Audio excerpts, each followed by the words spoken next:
आप देख रहे हैं डेली न्यूज। मैं हूं आपका एंकर साहिब। आज की बड़ी खबर यूक्रेन, रूस और अमेरिका से जुड़ी है, जहां एक बार फिर युद्ध को लेकर अहम बातचीत शुरू हो चुकी है। यूक्रेन और रूस के बीच अमेरिका की मध्यस्थता में शांति वार्ता की शुरुआत हो गई है। यह बैठक संयुक्त अरब अमीरात की राजधानी अबू धाबी में हो रही है और यह बातचीत 2 दिनों तक चलेगी। यूएई के विदेश मंत्रालय ने पुष्टि की है कि इस बातचीत का मकसद यूक्रेन युद्ध का राजनीतिक समाधान निकालना है। यह बैठक ऐसे समय हो रही है जब एक दिन पहले ही अमेरिकी राष्ट्रपति डोनाल्ड ट्रंप ने दावोस में यूक्रेन के राष्ट्रपति वोलोदिमिर ज़ेलेंस्की से मुलाकात की थी। वहीं दूसरी ओर अमेरिका के विशेष दूत स्टीव विटकॉफ ने रूस के राष्ट्रपति व्लादिमीर पुतिन से भी बातचीत की। इस बातचीत के बाद रूस ने एक बार फिर अपनी पुरानी मांग दोहरा दी है।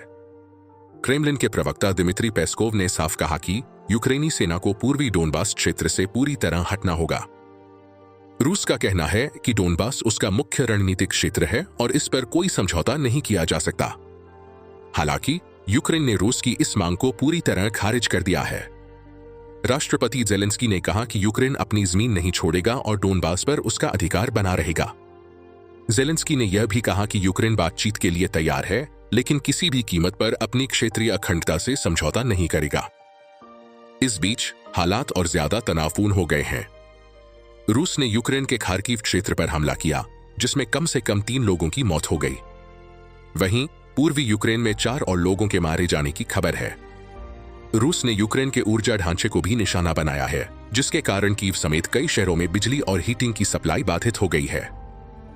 अब सवाल उठता है कि डोनबास इतना अहम क्यों है। दरअसल डोनबास क्षेत्र में यूक्रेन के बड़े औद्योगिक संसाधन हैं और यही इलाका इस युद्ध की सबसे बड़ी वजह बना हुआ है। रूस चाहता है कि यूक्रेन इस इलाके के करीब 20% हिस्से से पीछे हट जाए, लेकिन यूक्रेन इसके लिए किसी भी हाल में तैयार नहीं है। रूसी राष्ट्रपति पुतिन के सलाहकार यूरी उशाकोव ने कहा है कि जब तक क्षेत्रीय विवाद हल नहीं होगा, तब तक युद्ध का अंत संभव नहीं है। गौरतलब है कि पिछले साल तुर्की के इस्तांबुल में भी दोनों देशों के बीच बातचीत हुई थी, लेकिन तब सिर्फ कैदियों की अदला-बदली पर ही सहमति बन पाई थी।